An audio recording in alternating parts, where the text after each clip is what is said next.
Okay, we are live. Hi, this is William Ramsey. Welcome to William Ramsey Investigates. On today's show, of a very special guest. His name is Alex Petkas. His last name is spelled Petkas. If you're watching this on YouTube, X, Rumble, Rockfin, you'll see the logo for his podcast. The title of the podcast is The Cost of Glory. It references a phrase, the cost of glory is always great. And he has had 114 very well researched episodes. And Mr. Petkas has a Princeton PhD, so he's very knowledgeable on history and classics, and that's kind of his focus. I think he's an expert on Plutarch and his parallel lives, like very important information. We were talking in the pre-show about how much of the classics is kind of evaporated from modern consciousness, and I think that's a shame.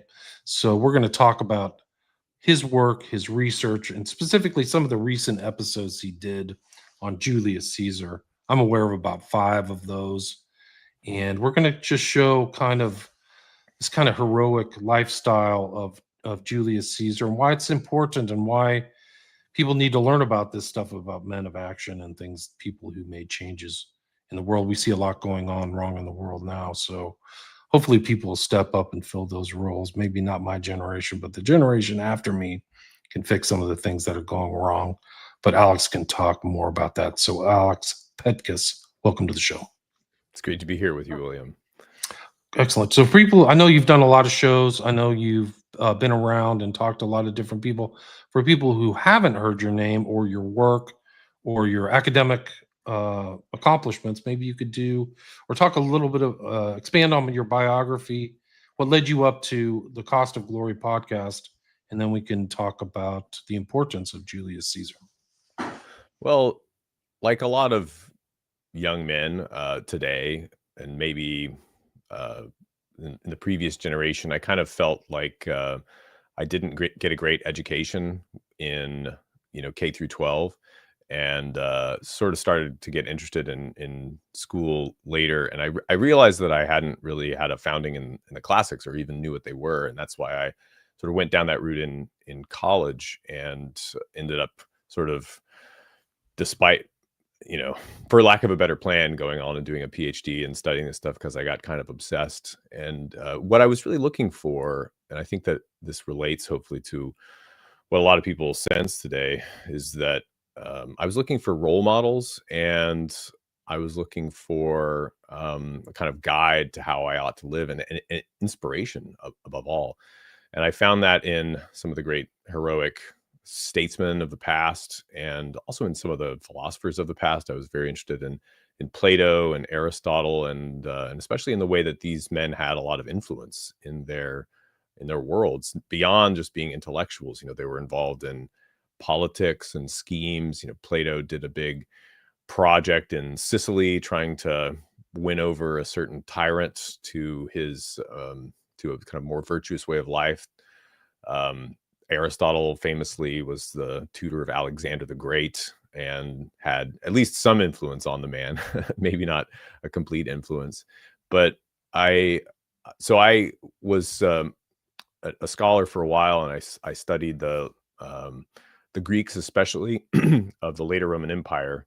There's a lot of Greeks going on, in Rome, or the Roman Empire up through the Byzantine period. And I started to notice that there was something rotten in the state of classics early on in my career. And it seemed like the university system was becoming very feminized, constant talk of how we need to get more women in academia. And yet, if you look at the hiring patterns and the current faculty of universities, it's like past 50%, maybe it past 60% at this point, women. And there's just a kind of culture of not really deploying the classical wisdom and the figures of ancient history to inspire and instruct spirited young men who are looking to make something of themselves. And this has been the guide to excellence and to ambition, and to kind of restraining the bad impulses and kind of bringing out the good impulses in our civilization since 2000 years at least. So I had a tenure track job out in California, and just during COVID, it was actually a little bit before COVID that I made a decision.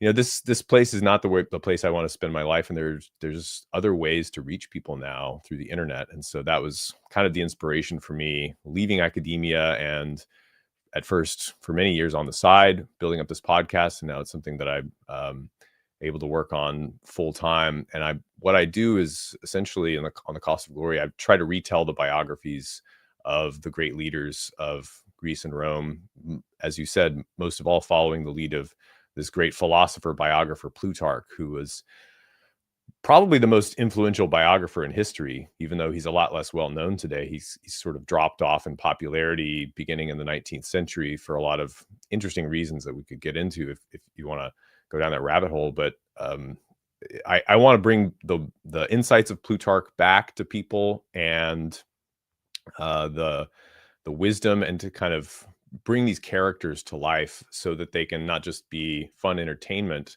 Plutarch is a really good storyteller. He's just a Hollywood quality, depictor of character and scene, and kind of tragic arcs.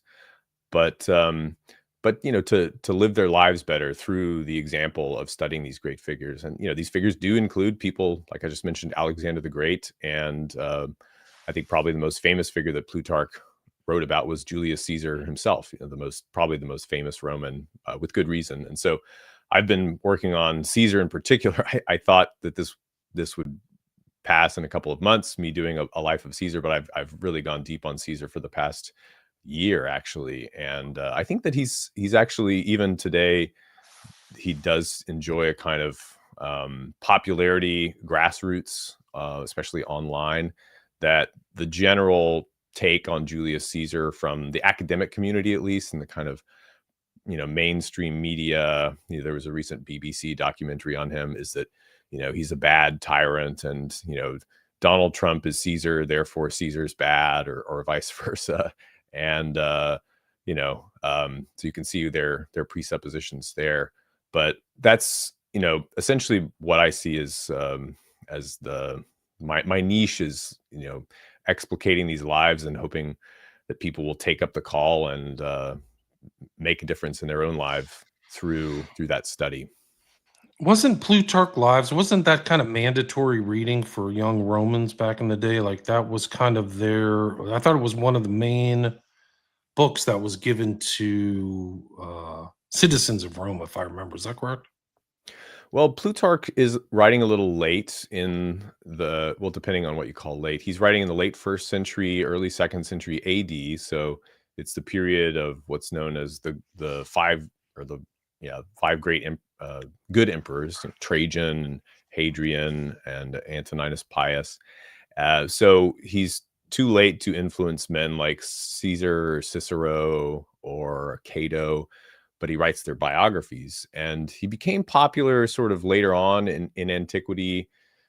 But where I think you see his influence the most powerfully is beginning in the Renaissance, where he kind of gets rediscovered by the Italian humanists. These texts get brought over with the fall of Byzantium, with all the other classics that kind of reach Italy in the 15th century. And Machiavelli is very interested in Plutarch, and so many of the great statesmen of history were obsessed with Plutarch. And this goes up through the 19th century, but the American founders in particular, the kind of golden age of Plutarch obsession is really the 18th century in Europe, and especially in the Americas. Plutarch is the first place that everybody would go to get a grounding in ancient history, and especially kind of the heroic tradition of ancient history. So he's the most popular ancient text in a very classically educated age, in the 18th century American colonies. Top ancient author, and top 5 book of any book that might be likely to be on your shelf. That's actually Plutarch's Lives. He's like right up there with the Bible, Pilgrim's Progress, a couple of other popular texts at that time. And so he's the most cited author in the Federalist Papers, as a matter of fact, often not by name, but it's clear from the reference that they're getting Hamilton and Madison are getting a lot of their stuff from Plutarch.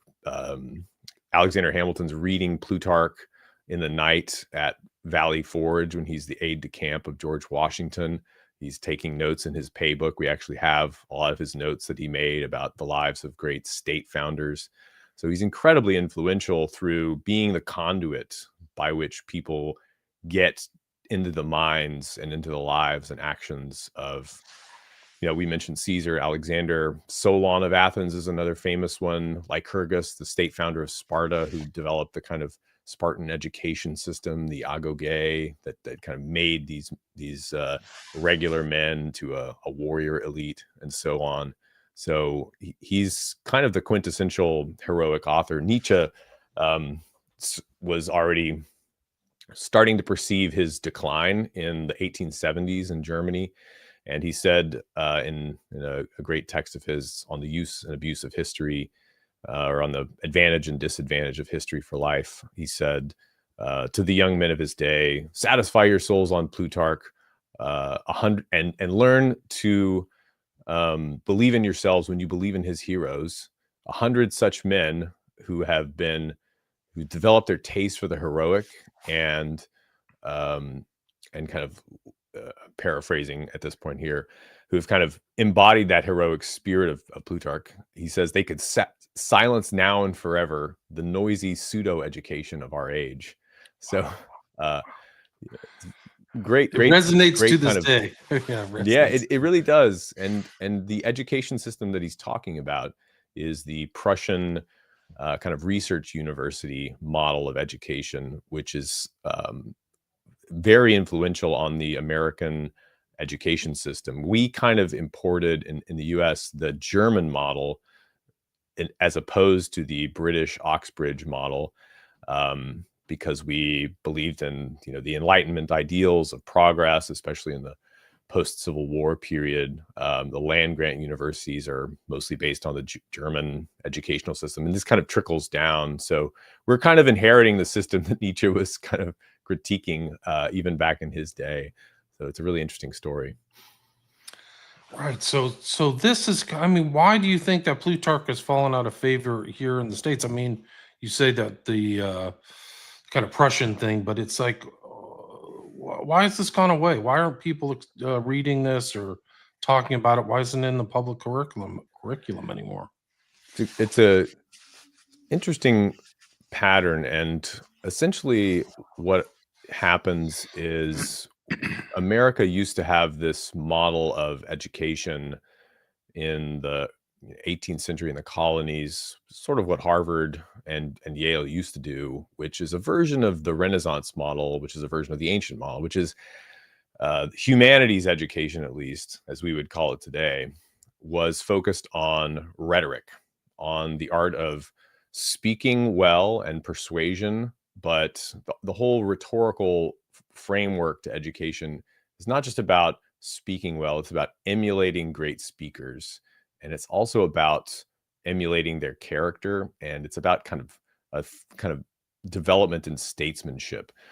And what we kind of jettisoned in this transition to the university model was that in favor of this idea of the university as producing knowledge and science and experts in that knowledge, the multiplication of degrees and eventually PhDs. And so in that transition, the emphasis in the study of the ancient world and the classics became more focused on philology, is what they called it. The Germans really leaned into this idea of philology, which is the love of language, literally in Greek. And it becomes that the experts in classics are text critics. They're comparing various versions of texts. They're studying authors that they consider the greatest authoritative sources on facts, also in the kind of historical column, as opposed to the kind of literary column. So Plutarch is a late author. He's not an eyewitness of any of the events that he depicts in the biographies. He's at least 100 years later than the latest figure he covers. And he was seen as kind of less objective, more of a great storyteller or a moralist than a historical source. And it was just less scientific to study Plutarch in detail, and in favor, people chose authors like Thucydides or Polybius, who were more eyewitnesses to the events that they depict. But I think it also kind of is related to this turn away from emulation of great examples to production of knowledge and production of experts. And so Plutarch kind of fell by the wayside. There are probably other reasons. He's got a huge corpus, so it's actually difficult to get your head around all of Plutarch to become a full Plutarch expert. Just is more than most grad students can bite off in one degree sitting. When you say huge corpus, how many? There's the Parallel Lives, right, or 2 books of lives. Is that right? Yeah, the Parallel Lives is his most famous work, and it's 48 biographies, each of them in modern editions 30 to 50 pages. So they're concise individually, but as a whole, it's comparable to the length of the Bible. And then he's got a whole other set of writings called the Moralia, which are various philosophical essays. Many of them are also great too, very influential on Emerson and Montaigne. And so it ends up, I have the Loeb collection of Greek editions behind me. It ends up being something like 15 Loeb editions of just the Moralia. So there's a whole lot out there, Plutarch, to chew on. That's amazing. So he's very prodigious. He's not from Italy though, right? He's Greco. Is that right? Yeah, that's right. So he's writing in this period where the Romans rule all the Mediterranean, including Greece. They've ruled Greece for 200 years or so. They really, I guess, 300 years by Plutarch's day. So he's writing in Greek for a Greco-Roman audience. He's writing for his contemporary Greeks in Greece, and he's also kind of writing for the educated elite of the Roman overlords, if you will. And many of them are very schooled in Greek at this time. But I think his project, and if you look at the way that the Parallel Lives is constructed, it's biographies that are paired with each other. He always pairs a Greek with a Roman that he sees as somehow comparable. And the easiest example to draw is Alexander the Great and Julius Caesar, the greatest of the Greeks and the greatest of the Romans. And he compares their characters. He writes a little essay. Most of them survive. After he writes the biographies proper, he writes a little essay comparing their various strengths and weaknesses. And I think that the whole project was kind of partly conceived to help the Greeks appreciate the Roman heroes and help the Romans appreciate the Greek heroes by pairing them up together, and to kind of help these people understand each other, because he did travel to Rome and he did travel to Italy on his researches kind of late, and he likes the Romans. He thinks the Romans, I think, were better. They have a better constitution. They have a better kind of political system. The Greek political system was very, unstable and tended toward war and infighting. But he also thinks that the Greeks had kind of, maybe for that very reason, they possessed more of that manly, heroic excellence than your average Roman, or at least the Greek heroes, or I think he thinks are more impressive. So it's a very interesting project in that kind of civilizational comparison.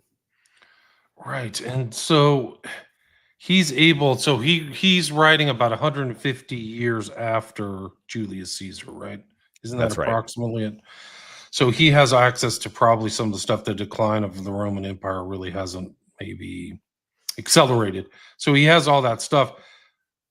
Caesar's really a remarkable person because his demise leads to the end of the Republic. Republic, Yeah. right now. Mm-hmm. I remember. Maybe you can just let's you want to get started with the life of Caesar? I mean, it's an incredible life. It's very much like Alexander. It's got to putting those two together is pretty remarkable because of their ascent and their for like the victories are incredible. The battles are like Pharsalus and Alesia and stuff like that. Yeah. Yeah. Well, Caesar is, uh, well, he was an emulator of Alexander. It's worth pointing out, that there's a great scene in Plutarch's biography of him, which, by the way, Plutarch's Life of Caesar is one of his. I mean, if you want to start anywhere with Plutarch, that's a good one to start with, because that was basically the source text for Julius Shakespeare's Julius Caesar. Shakespeare was a huge reader of Plutarch, and it inspired basically all of his Roman plays. Interesting. That makes sense. But in the life of Julius Caesar, Plutarch tells this story that one day when he's a young man, he's around 33. He goes to Spain and he's touring around in a provincial tour of duty.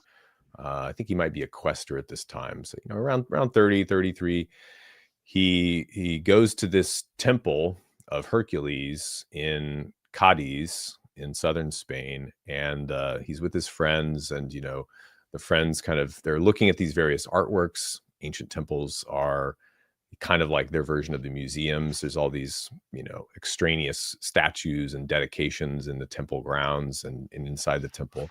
And his friends are kind of moving on. And then Caesar is staying still by this statue of Alexander the Great that for some reason is in this temple of Hercules. And his friends look back and they're like, "What, Caesar? Are you weeping, Caesar?" And he says, "Yes, I'm weeping. Don't you think that it is not? Don't you think it is a matter for weeping that when Alexander was my age, he had conquered so many peoples and accomplished so much, and yet I, who am his age, have done so little in my life." So he's already at that age, like he knows the kind of magnitude of life that he wants to live, and he's really not made his rise yet by age 33. He's promising, but it was really in his 40s that he really got off the runway to greatness. And we could tell how that went as well. He's not just a military hero. He's also he's a lot of his character. My understanding is overlooking his intellectual capacities as well. Didn't he write the Gallic Wars? And he was constantly like a man of letters. Would you agree with that?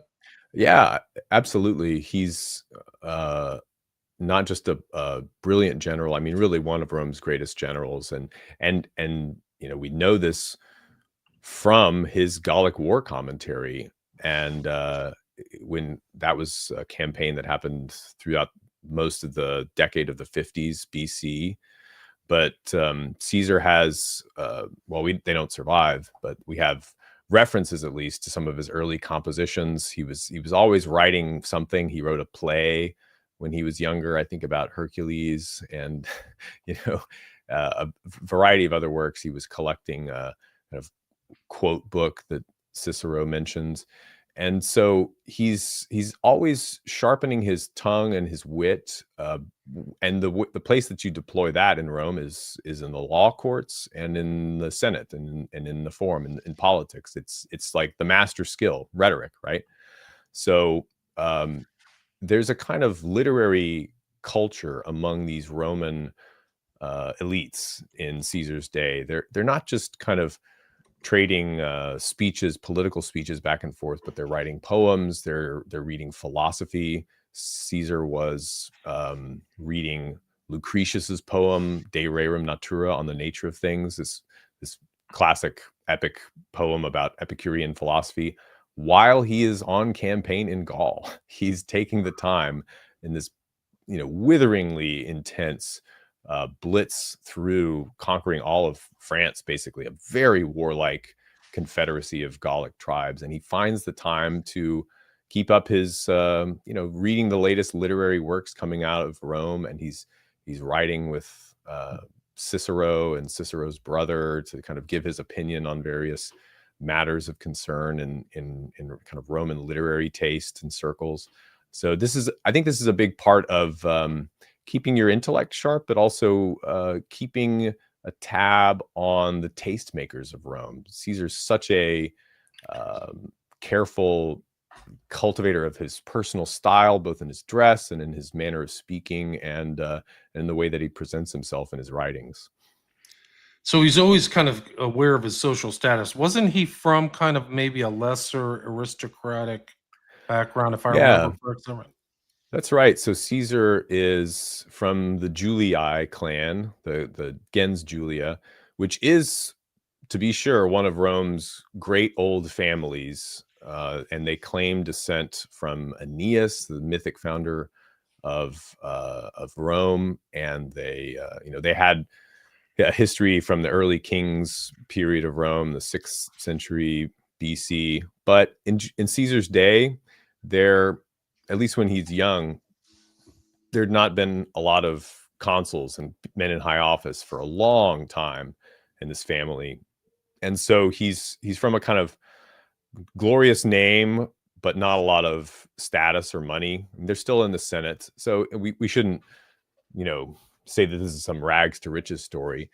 But I think that the most interesting part of his youth is that he kind of, at least from the perspective of his family, winds up on the wrong end of the first Roman Civil War. So when Caesar's a teenager, there's this incredibly bloody war, probably as bloody, maybe bloodier than in terms of just casualties than the war that he eventually fought against Pompey. And that was, in his youth, it's the war between Marius and Sulla and the Marian faction after Marius dies. And essentially it's a war between the populists and the oligarchs in Rome. And Caesar was allied with the populist faction, probably through more connections than this, but at the least because he was his aunt was married to Gaius Marius, the leader of the populist faction.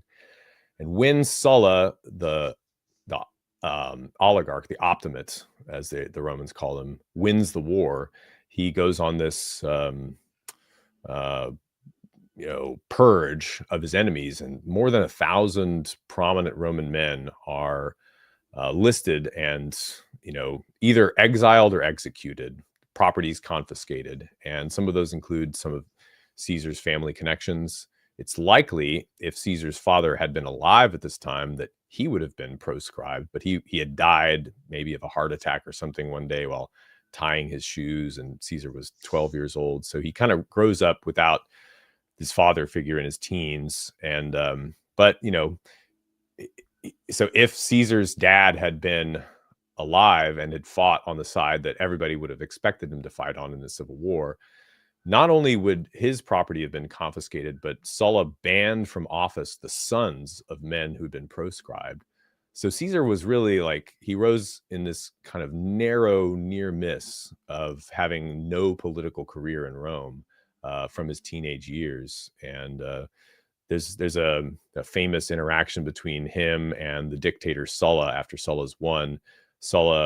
Caesar is married very young, kind of uncharacteristically young for a Roman. And he is married to the daughter of Marius's successor, this guy named Cinna. But basically, he's married to the daughter of populist number one, who was public enemy number one for Sulla.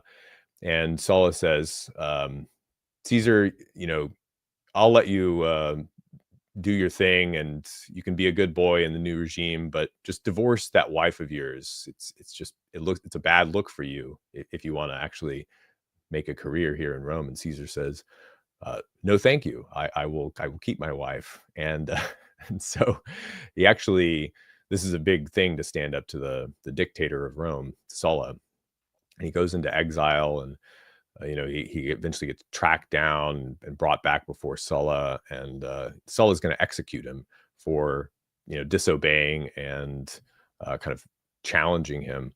But Caesar's friends plead with Sulla, oh, he's just a boy, let him go. And Sulla says, all right, I'll spare him, but you are fools if you don't see many a Marius in that boy. And so from this early age, he kind of knows the side that he's on, and he decides decisively for the populist side. So he's a populist all of his career, and he ends up basically, Sulla put in place a conservative, oligarchic, kind of plutocratic establishment, in terms of the people that were now running Rome. And Caesar spent his whole career aiming at sort of toppling that establishment, and he eventually pulled it off. It took a long time. So he's kind of like an aristocratic, anti-establishment populist. Possibly. Yeah. Okay. And I think this No, draws interesting connections with Donald Trump. I mean, Trump obviously not a blue blood per se, but kind of from that charmed circle at one point in his career, Hollywood and big money in New York, and he kind of turns on them in 2015. right. And so and it's just those kind of people that the establishment hate the most, who kind of betray them, Right. as it were. And Interesting. that was one of the reasons for Caesar's unpopularity, I think, and it kind of this sense that like he's just this demon bent on destroying the state, which becomes a self-fulfilling prophecy when the oligarchs really back him into a corner. Right, but he kind of made his name kind of a different route, right? My understanding is his popularity only grew because of the Gallic Wars, right? That was kind of where he made his name outside of maybe doing politicking in Rome. Would you agree with that? Yeah, he was for in his younger years, he took on some notable cases that were seen as very populist, legal cases, prosecuting members of the establishment for the illegal murder of populist leaders. He dug up this very old case when he's in his 30s, and this kind of caused a stir. So he's sort of building up his credentials slowly over time. And most famously, I know you like these kind of crime stories and conspiracies, but the greatest conspiracy in Rome, in the Roman Republic, is the Catilinarian conspiracy. So and this happens before Caesar becomes consul. He's mid-30s. This another kind of fallen aristocrat, Catiline, tries to run for consul twice, and he ends up losing. And then he sort of plots this rebellion and the overthrow of the state, and he gets caught. Then he leaves the city and flees, but many of his minions are still in the city. And Cicero finally, who's the consul at the time, produces pretty incontrovertible evidence that these guys are plotting to, murder senators, set fire to the city, like really bad stuff, and then like bring in an army to capture Rome. And so he hauls them before the Senate, the conspirators, Cicero does, and it basically says, all right, what should I do with these guys? He thinks that they should be executed. And there's a big debate in the Senate. Should we execute these men without a proper trial, just to do it right away on the day, because the threat to the state is so great? And many voices go back and forth, and it seems like the room is sort of leaning against execution. And then Julius Caesar stands up. He's a young guy, doesn't have a lot of credibility or reputation in the Senate yet, but he speaks in favor of not executing these men because it's against precedent. Let's put them in life in prison, and sort of stands up for them. A very kind of calculated point in his career. And it ends up swinging the other direction. Caesar's thereafter nemesis, Cato the Younger, speaks forcefully in favor of, like, let's execute them on this day. And they end up getting executed on that very day. But by taking up their cause, he kind of, these men, they were going to advocate debt cancellation and redistribution of wealth and all of these crazy radical things.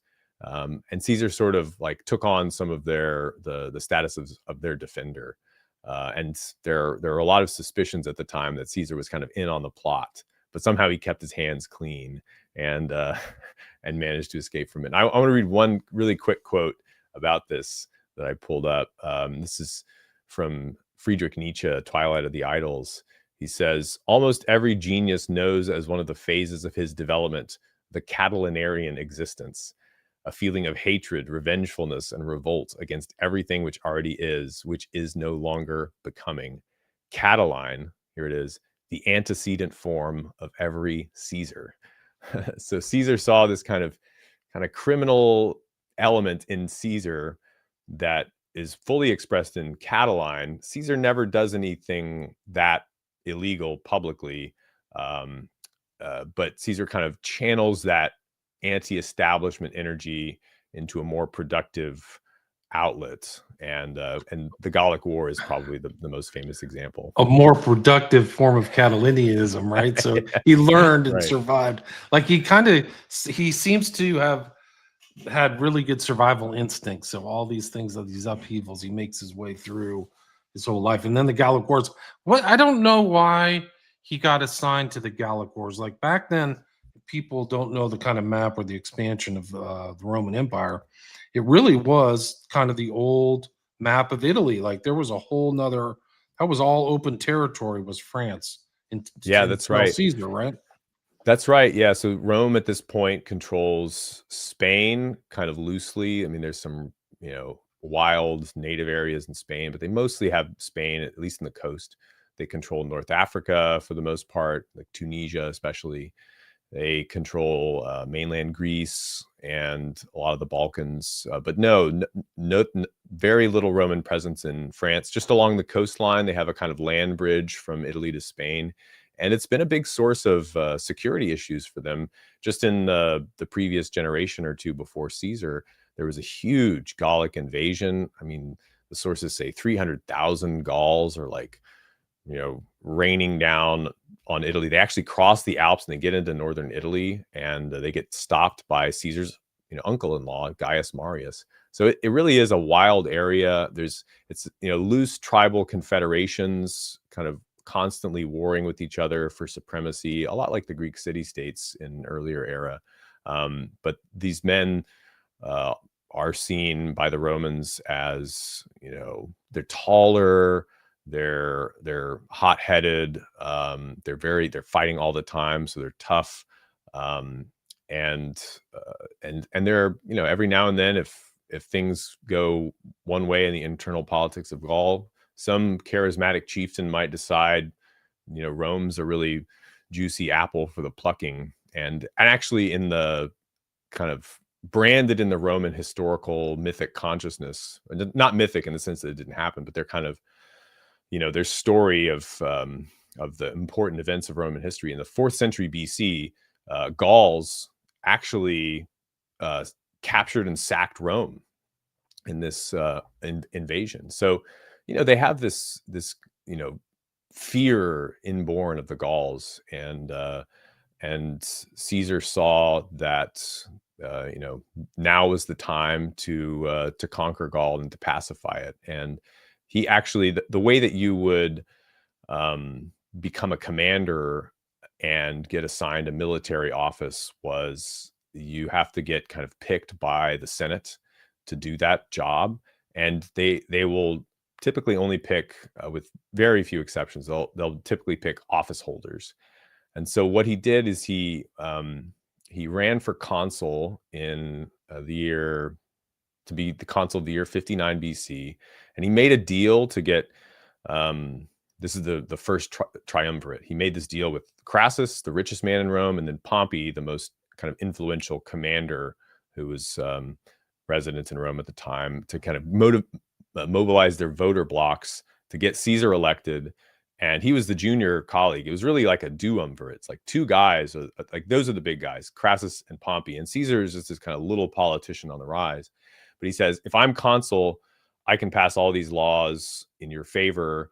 Just support me. And so they support him. And one of the things that he wanted out of the deal was for them to also mobilize their influence to get him picked for the Gallic command, because he saw this as like the opportunity to really make his mark on Roman history. So it was not an accident that he got sent to Gaul, and he saw the opportunity there, and he had to, tremendous, clever, difficult political machinations to pull off this command, but he pulls it off in 59, and then he actually gets sent out to the war in the following year in 58, and it takes him about 7 years to fully pacify Gaul.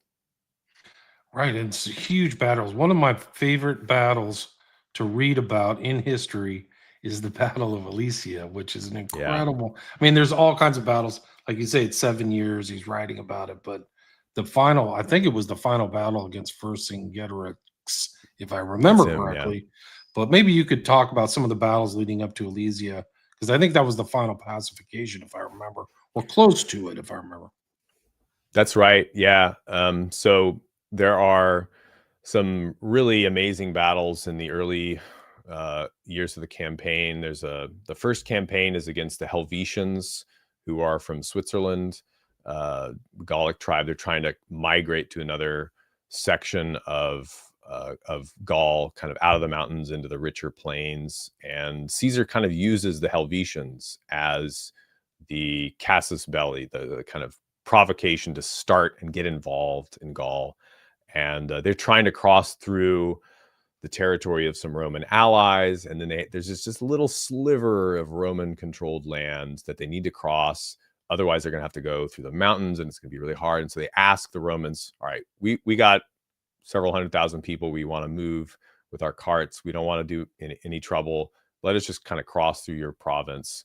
And Caesar says, because he's the governor of this particular province, he says, all right, give me 2 weeks to think about it and talk to the Senate, and can you just wait 2 weeks and I'll get back to you with an answer. Like, they're probably thinking, yeah, probably yes. This is a small ask. And then within those 2 weeks, Caesar recruits 2 legions, so 10,000 men. Maybe it's 3 legions. He just gets this massive muster of troops, and he pulls up his army and he builds this huge wall across or along the bank of the river that they would have to cross, and basically he fortifies the position. And then the ambassadors come back on the specified day and he says, nope, can't cross, sorry. and they're understandably annoyed, and they try to cross anyway, and they get defeated in a battle. And so they go around the hard way through the mountains, which actually leads them through another territory of other Roman allies, and they end up burning some huts and ravaging some fields because they're hungry. And Caesar says, all right, these people clearly are a security threat to our allies in Gaul, because Rome has allies here and there, loosely held. And so he marches around the Jura Mountains, this kind of western spur of the Alps. And long story short, he defeats them in a huge battle in which he's, massively outnumbered. But the Romans have a really, really sophisticated logistics apparatus. Like, they're really good at these longer wars where feeding your men becomes a big issue, feeding your pack animals, fortifying the right ground. He ends up building a fort on a kind of gentle hill and sort of lures them into battle. And they're fighting uphill, and his troops are fighting downhill, and they have better equipment. So all of these factors and they're hungry too. So they want a decisive battle to get this over with because their supply lines are all stretched. And Caesar, even though the Romans have these great logistical and military technology systems in place, Caesar just knows how to maximize their impact. And you see that, and that's in the book 1 of the Gallic Wars, his first great victory at the name's escaping me right now. It's in central France, basically. But the battle you reference, well, I mean, there's many examples of this, but just one more example of Caesar's bravery. He's actually known for being a personally very, very daring man. He wins this civic crown when he's a young 20-year-old, which means he risked his life to save the life of a fellow Roman citizen on a campaign in Greece. And so you see this in many of the battles in the Gallic War, not in the one I just mentioned, but in this other one with another very warlike tribe, the Nervii in Belgium, in Book 2, where they get ambushed by this massive, massive army of warlike Belgian Gauls, and the lines are starting to buckle. His men are surprised and they're confused, and he's just running around the battlefield to the different regiments, cheering them on, grabbing the guy who's carrying the standard and saying, "Hey, the battle's that way," and turning him around. And at one point, he launches himself into the front lines and leads his men, putting his own person at great risk. And you see this in many instances in the Gallic War campaigns, where it's the personal example of the leader that motivates the men, that kind of turns a battle from a defeat into a victory. So he really had that bravery and that kind of magnetic charisma that could really bring out the best in an army. Like Alexander, right? So he's right there in the thick of Absolutely. stuff. So he's taking that example out of Plutarch, Yeah. or Plutarch is making that similarity. Leaders like we used to have, in the West, and maybe there's some around today, but it's not common anymore. But he wasn't a young guy at that time, right? I mean, during the Gallic Wars, was he in his 40s or 50s, if I remember? Is that right? Let's see. So Caesar's born in 100 BC, and the Battle of Alesia is in 52. So I guess he's late 40s, 48, and he's but he keeps himself young by exercising all the time, fast, forced marches. He's constantly in action. He's a light eater. He's a light sleeper. I think he just has one of these internal dynamos where he's got an incredible power, an incredible capacity for work, and his speed is one of his biggest advantages in wars. He's always there days before you expect him, and he'll surprise his own troops sometimes, showing up when they thought he was 2 weeks away. So interesting. Yeah, Alesia is interesting because he trapped Vercingetorix on a hill and built earthworks around the entire hill. Yeah. And then another troop of Gauls was coming. So he built another fence and put all his troops in between both fences and then fought the Gauls, something like that. Something crazy. Yeah, and the Great Revolt is a great story. It's one of the best books of the Gallic Wars. There's 7 books that he wrote. 7, I guess you call them chapters today, but 7 books that he wrote kind of by year, starting in 58. And then the 8th book was written by a friend of his after he died, that kind of does the mop up after the Battle of Alesia. But the final book that he wrote for 52 is there you go. It's about the Great Revolt. So Caesar has, kind of inch by inch pacifying Gaul and making allies of the people that he conquers, and there's just all these internal politics to these various confederations of Gallic tribes. And but one day the Gauls kind of realize slowly that the Romans at first seemed like they were just going to be the big man that they could call in to kind of help them clobber the other tribe. And then at some point the Gauls realized, wait a second, if we keep calling in Rome's help, we're going to eventually just become Roman subjects, and we're going to lose our way of life, and we're going to have to make war when they tell us to make war and make peace when they tell us to make peace. And at some point, a young noble, Vercingetorix, who probably had fought in Caesar's allied cavalry at some point, because Caesar, in his campaigns, the Romans have infantry as typically Roman citizens, or recruits that are going to be awarded with citizenship at the end of the campaign, Italians typically. But for their cavalry, usually they use local operators, the nobility, because the cavalry are the wealthy. So you're kind of making friends with the leaders of society. And so Vercingetorix was probably one of these cavalrymen that he had on an earlier campaign. So he knows the Roman tactics. He knows the way that the Romans operate. He probably knows Latin. And he raises up the torch of rebellion. It's like, this is our last chance as Gauls, as a people, to throw off the Roman yoke. And he manages to, convince almost all of Gaul to rise up against Caesar. Even like long-standing Roman allies like the Aedui end up fighting for Vercingetorix. And as you say, it kind of ends up in this siege of this hill fort, Alesia, in I think it's in Burgundy now, kind of eastern France, or near there. And the walls that he builds to siege Alesia that you mentioned are, I think it's the inner wall is 13 miles in circumference, and then the outer wall is 15 miles. And it's not just a wall; it's a big, 15, 20-foot high wall, and then there's an earthwork, and then a ditch that's filled with water, then another earthwork, and then a ditch that's filled with spikes, and then a whole kind of field leading up to the first ditch. There's all these like hidden spikes in the ground. So, incredibly intricate defense work that they just throw up in a matter of days with the Roman army is just this, moving construction company.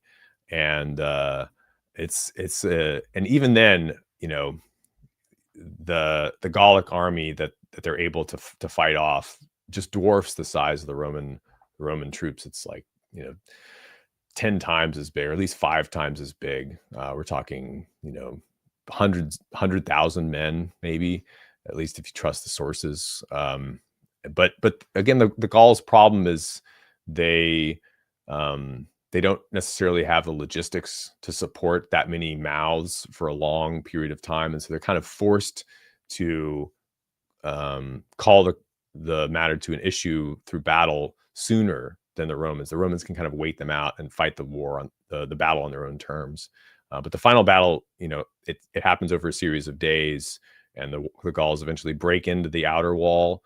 This kind of rescue army that came to free the besieged Vercingetorix, and at that kind of critical moment, the Romans managed to turn the tide back and rout the whole army, and then Vercingetorix famously surrenders. There's a great painting of this, and I think Caesar kind of admired Vercingetorix more than any of the Gauls. He has this kind of heroic, tragic figure that tries to kind of liberate his own people, but ends up succumbing to Rome and surrendering.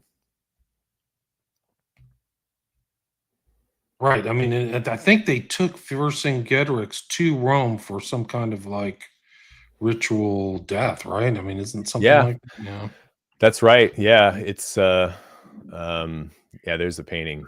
Wow, what a scene, right? Yeah.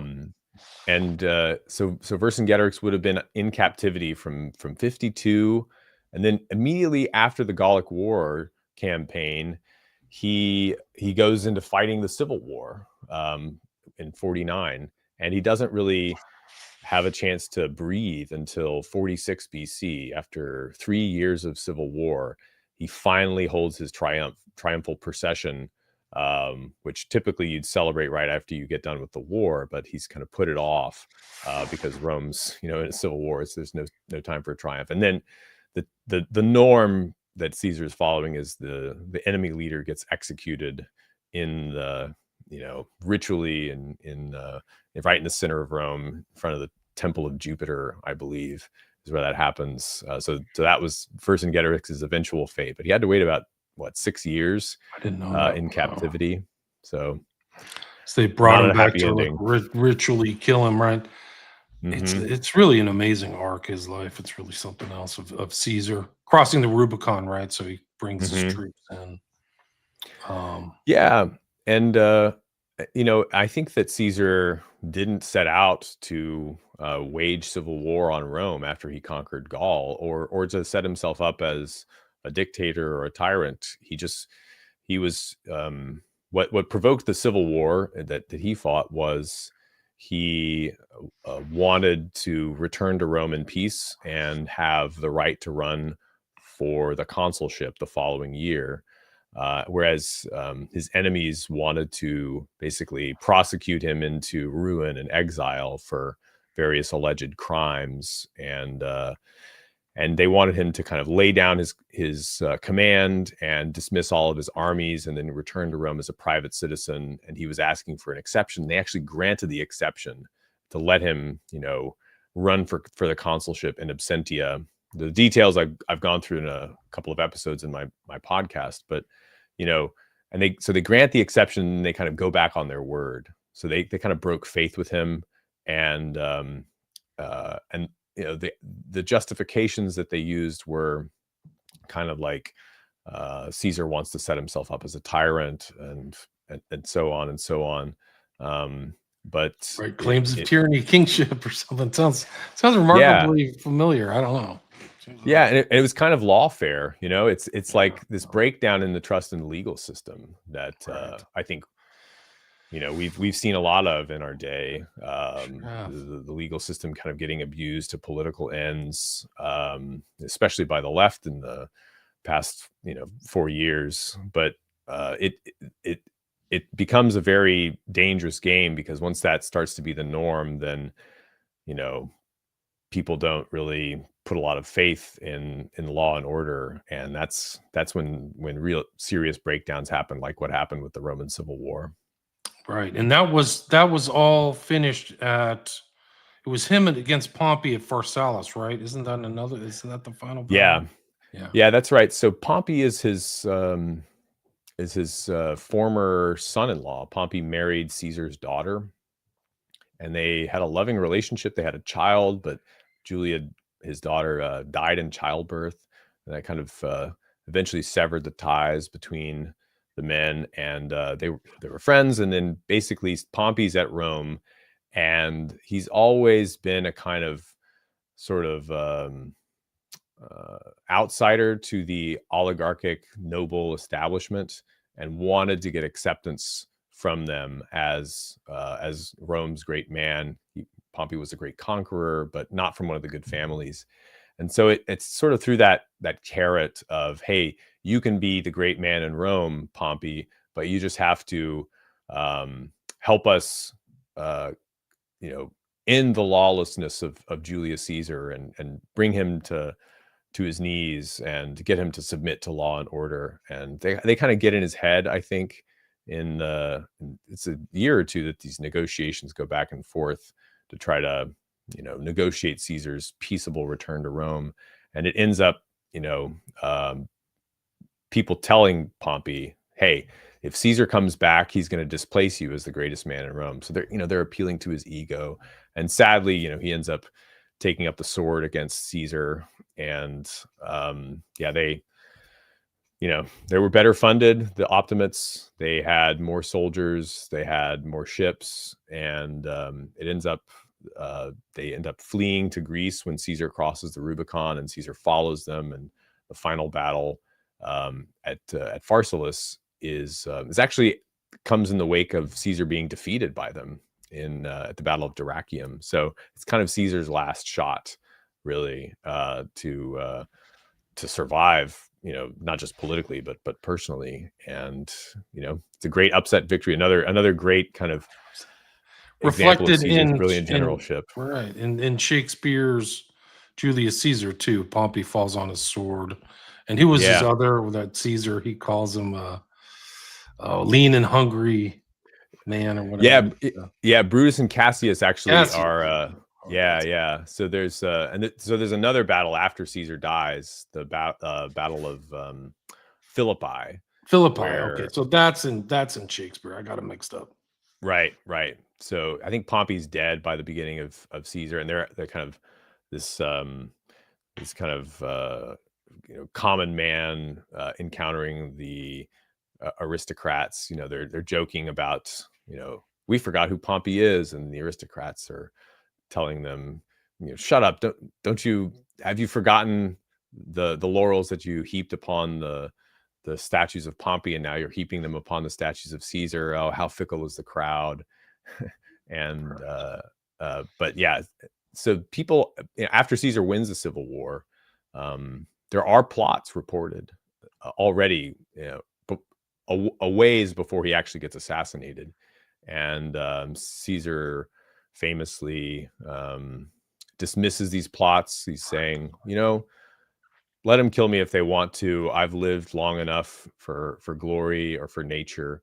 And he decides not to have a bodyguard, to kind of loosen up he doesn't want to be a dictator. He doesn't want to be a kind of tyrant lording it over the Romans. He wants to be the first among free men, ideally.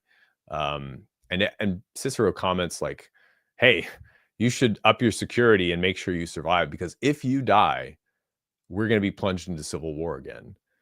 And it's eerie to hear Cicero say this in some of the speeches a year or so before Caesar's actually assassinated, because that's exactly what happens. They It's assassinate exactly what Caesar, and happens. immediately, the war breaks out again between a different faction, but more or less the same story. Isn't it true that he renounced the throne? Like he's offered the throne 3 times. Is that historically accurate? Yeah, it is. Although there's kind of debate and interpretation whether he um whether it was maybe a propaganda show to kind of win the favor of the Roman people. He's offered a crown. The Senate votes him royal honors. They vote him divine honors. Some of these honors he rejects. Some of them he quietly accepts. But I think that even though he didn't set out to be a monarch or an emperor, by the time the Civil War is over, he's starting to see that this is probably the best solution for Rome. That one man rule, and that one man control a stable imperial system, because Rome doesn't have a stable imperial system at this point. They have governors cycling through every 1 or 2 years. There's a lot of corruption. There's a lot of incompetence. People don't take the job seriously because they're going back to Rome in a year or two. So you might as well plunder the place while you're out there in Greece or Judea or wherever the case may be. So I think Caesar actually, and this is a longer story than we have time for, but I think that it was a reasonable policy to say Rome's political system needs a transition.